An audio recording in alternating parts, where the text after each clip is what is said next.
વિશ્વ ભેષજ સૂંઠમાં કરો, ચાના મસાલામાં કરો, સવારની ચામાં કરો કે આદુના શરબતમાં કરો કે અવલેના રૂપમાં કરો, ચાટણના રૂપમાં કરો, પાકના રૂપમાં કરો, સૂંઠી પાકના ઉપયોગમાં કરો, કોઈ પણ રીતના આદુને અપનાવો અને રોગોથી દૂર રહ્યો. વિશ્વ ભેષજને વાપરવાની રીત અલગ અલગ રીતના જેને જે રીતે ફાવે એ રીતે વાપરી શકે છે.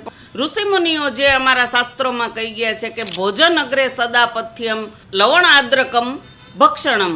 વિશ્વ ભેષજ એટલે શું કે જે આખા વિશ્વનું એકમાત્ર ઔષધ અને તમારા ઘરમાં જ છે. તો એને સાદી ભાષામાં જો કહેવામાં આવે તો એને સૂંઠ કહી શકાય કે આદુ કહી શકાય.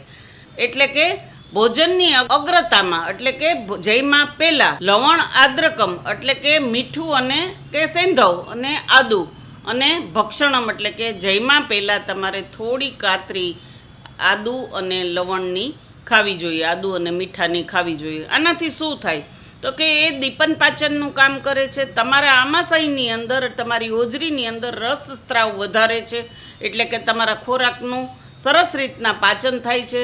ભૂખ અને અરુચિના જો રોગ હોય તો એ પણ અહીંયા મટે છે. અને સાથે સાથે જેને કહેવાય કે તમારા નાની મોટી જે તકલીફો છે, ઘણાઈને ઝાડાની તકલીફ છે, ઘણાને મરડાની તકલીફ છે, ઘણાઈને પેટની તકલીફ છે, તો એવા નાના મોટા વાયુની તકલીફ છે તેમાં આદુ છે એ સરસ રીતે કામ કરે છે.